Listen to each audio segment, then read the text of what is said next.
Hey everybody, it's Toby Fairley, and today I want to talk to you about goal setting.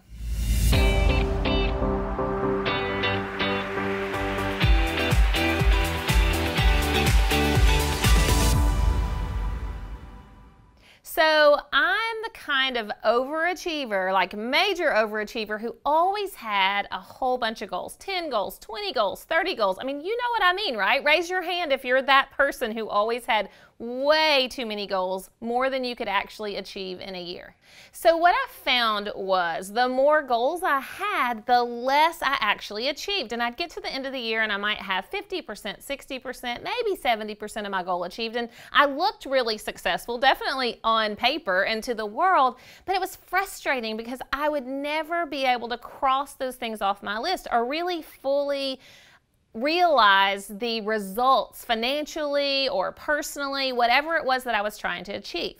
And I know it doesn't sound like a huge deal. Yeah, I was successful and you've probably been that way too, but it was really a struggle because I was really frustrated myself that I wasn't making this stuff happen. And I'm sure you felt the same way. So I knew that something had to change. And what I realized was the problem was way too many goals, too many things at once, which I am famous for tackling way too much at one time. And I bet you know what I mean. You've probably done that too. So what was I supposed to do? How did I fix this problem?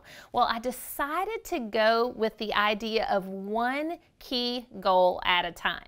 So when I switched to one goal at a time, and I mean just one, not one in my personal life, one in my business, one with, my weight loss or learning something, but just one goal at a time, my results skyrocketed. And it felt so good because I could cross things off before I went on to the next thing. I had measurable results. And in fact, my results were bigger than they had ever been, especially financially. So the way that I approach that now is do my goals in sprints. I stack them end to end. So I pick the one that's most important, and maybe it takes 30 days or 60 days or 90 days. Heck, last year my goal took the entire year. But at the end of that year, wow, were my results huge. But it wasn't just the 90-day sprints or one-year sprints that made the results so big. It was a few other key things. So first of all, anytime we set a goal, anytime we try to change things in a big way, guess what happens?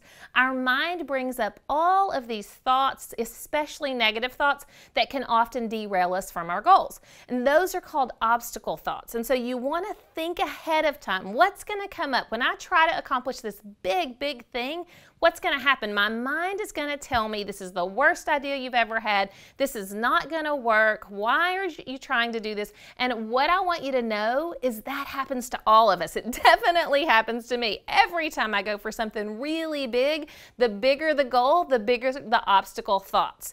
So plan for these things in advance. Think about what's going to come up. Make them your strategy, because if you've thought of them ahead of time, they absolutely will not derail you. And then the one other thing you need to know about goal setting is your schedule. Your calendar is your best friend, because there are a lot of steps to goals. It's not just one step. If your goal is to create a new website, that's not one step, right? That's 50 or 100 or 200 steps. And so breaking your goals down piece by piece and putting those into your calendar, that's going to be what really helps you make your goals actually happen this year or this month, whatever your time frame is. So don't forget, think big, dream big, but only take one at a time. Schedule it, put it in your calendar, and make sure you've thought about those obstacles that are going to come up, because that's the very thing that could sneak up and keep you from those goals.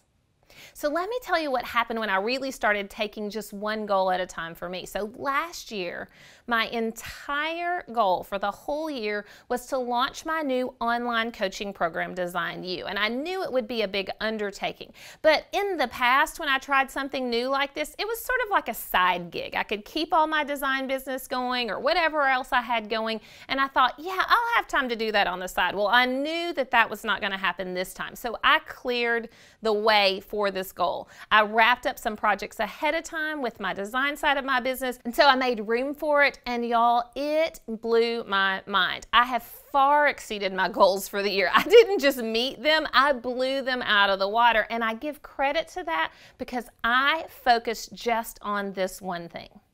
So what is your one thing? And I mean, again, one thing. Is it something in your life? Is it something with your family? Is it your business? Is it financial? Is it weight loss? Is it self-care? It can literally be anything that you really want to do, but figure out which one is the most important. This is exactly the work I do with my clients in DesignYou. I help them get through all of the noise and all of the things that they've got on their goals list, and we dig in and we find that one thing that is really going to make the difference. Because think of it this way: what is the one thing that if you did just that thing, it would make a whole lot of the things on your list obsolete? In fact, if you pick the right goal, you can eliminate a whole lot of the other goals. I think this is true really financially. If you pick the one key financial goal, then dozens of the other things you thought you might want to do can just go away, and that's amazing. So pick that one goal and get to work.